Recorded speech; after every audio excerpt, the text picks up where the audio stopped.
Bonjour à tous, dans cette vidéo, je vais vous présenter 5 sites qui vont vous permettre de trouver des images gratuites et libres de droit de très bonne qualité. Donc cela vous permettra d'utiliser ces différentes images sur vos différentes publications sur les réseaux sociaux ou encore sur votre site internet. Donc j'utilise ces sites de manière générale quand je veux monter un site assez rapidement ou que je souhaite illustrer un article. Donc j'utilise ces sites absolument tous les jours. Donc je vais commencer par vous présenter ces 5 sites. Les liens sont bien sûr dans la description. Donc on a pixabay.com, on a pexel.com, unsplash.com, footer.com et enfin stockvault.net. Voilà. Donc, on va commencer par faire une petite recherche pour vous montrer que ça fonctionne super bien. Admettons que je sois un blogueur et que j'ai écrit un article sur, admettons, faire des économies. Donc, on va parler d'argent. Donc, tout ce que je vais faire, c'est rechercher un mot-clé argent, voilà, monnaie en anglais. Hein. Je préfère en général rechercher des mots-clés en anglais parce que tout simplement ces sites-là sont anglo-saxons et vous aurez beaucoup plus de résultats en cherchant des mots-clés en anglais. Si vous préférez utiliser le français, ça marchera aussi bien évidemment en français.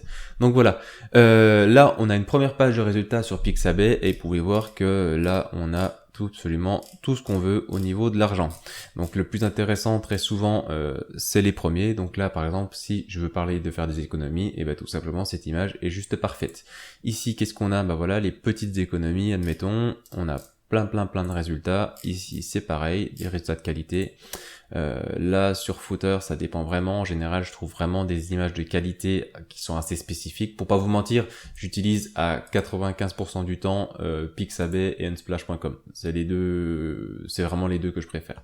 Voilà, Footer et enfin Stockvault, où on a aussi des images qui paraissent assez sympathiques, hein, voilà. Bon, ils sont pas aussi de bonne qualité que Pixabay ou encore Unsplash. On peut aussi filtrer tout simplement les images, donc voilà, si vous voulez chercher des images vectorielles, donc c'est-à-dire des images qui ne vont pas se pixeliser lorsque vous les agrandissez, l'orientation, les catégories, la taille, les couleurs, etc. Bien évidemment, c'est vraiment super simple.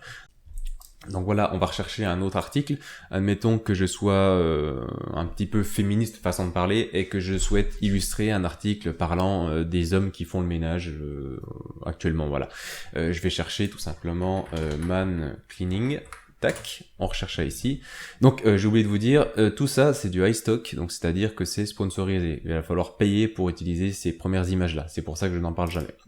Donc là, on peut voir que voilà, on a un homme qui lave un plan de travail, aspirateur, etc., etc. Donc là, vous avez de quoi illustrer tout simplement votre article.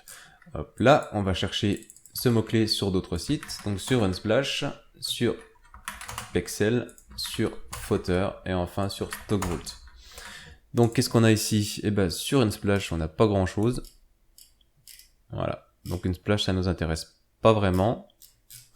On va chercher ici, donc là c'est pareil, on a juste une image qui paraît à peu près intéressante, hein. Deux peut-être, et encore c'est au niveau du travail, un homme qui fait la vaisselle.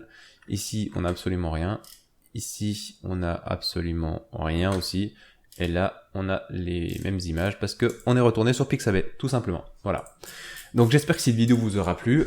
Dites-moi si vous avez un site que vous préférez. Donc personnellement, moi c'est évidemment Pixabay. Vous avez bien vu les résultats qu'on a eu. En général, ils sont toujours de très bonne qualité et des images qui sont juste parfaites. Donc n'hésitez pas à le dire en commentaire. Donc, si la vidéo vous a plu et que vous aimez ce genre de vidéo où je conseille des petites astuces, n'hésitez pas à vous abonner et à activer la petite cloche et de laisser un j'aime sur la vidéo. Ça fera du bien à mon référencement sur YouTube. Et sur ce, je vous dis à bientôt dans une prochaine vidéo. Tchuss!